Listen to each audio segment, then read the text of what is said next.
Welcome to our channel. Today, we're diving into one of the most turbulent periods in the history of the Catholic Church, the Papal Schism. We'll also explore the incredible role that Saint Catherine of Siena played in resolving this crisis. So, grab a cup of coffee, sit back, and let's unravel this fascinating chapter in history.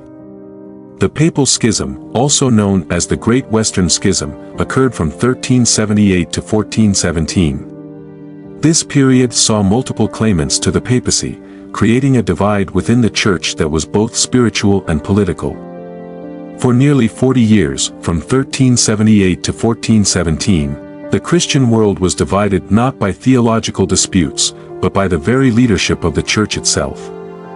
This is the story of rival popes, political intrigue, and the eventual healing of a fractured faith. To understand the Papal Schism, we need to go back to the early 14th century and the Avignon papacy. In 1309, Pope Clement V moved the papal court from Rome to Avignon, France. For the next 67 years, the papacy remained in Avignon, under the influence of the French crown.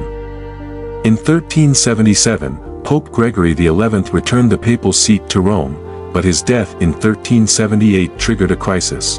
The cardinals elected an Italian, Urban VI, as pope.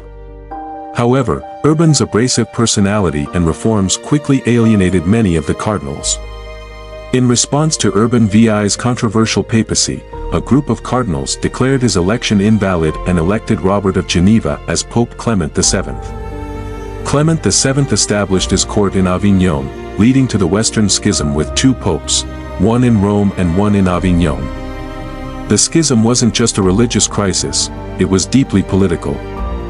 Europe's rulers had to choose which pope to support, leading to a division that mirrored the continent's political landscape.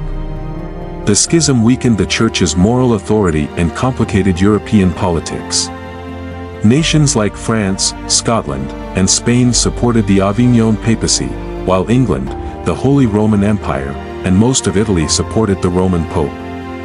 In an attempt to resolve the crisis, the Council of Pisa was convened in 1409. The council declared both existing popes deposed and elected a new pope, Alexander V.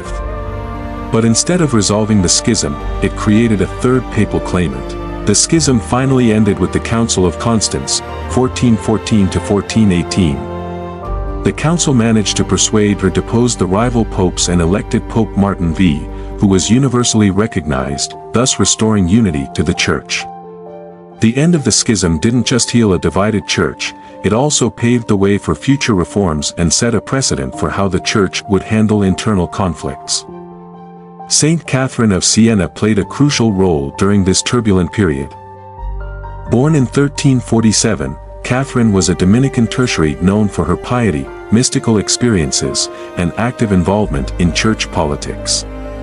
She is renowned for her efforts to persuade Pope Gregory XI to return to Rome from Avignon, which he eventually did in 1377. Catherine's influence extended beyond this, as she continued to advocate for the unity and reform of the Church. During the schism, Catherine fervently supported Urban VI, viewing him as the legitimate pope. She wrote numerous letters to influential figures across Europe, urging them to recognize Urban VI and work towards resolving the schism. Her correspondence reflected her deep commitment to the unity and spiritual integrity of the Church. Catherine's dedication to the papal cause was rooted in her belief that the Church needed to be a unified entity to fulfill its spiritual mission. Despite her efforts, the schism persisted until the Council of Constance, 1414 to 1418, which ultimately resolved the conflict by deposing or accepting the resignations of the existing claimants and electing Pope Martin V as the sole pope. The Great Papal Schism was a profound crisis in the history of the Catholic Church, characterized by political intrigue, ecclesiastical discord, and the division of Christendom. Saint Catherine of Siena's involvement underscores the role of individual conviction and action in addressing broader institutional conflicts.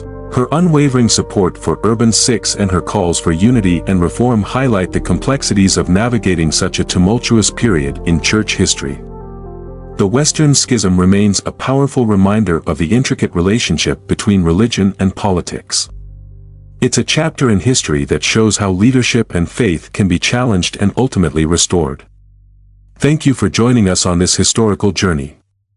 If you enjoyed this video, please like, share, and subscribe for more deep dives into history and the saints. Let us know in the comments what other topics you'd like us to explore. Until next time.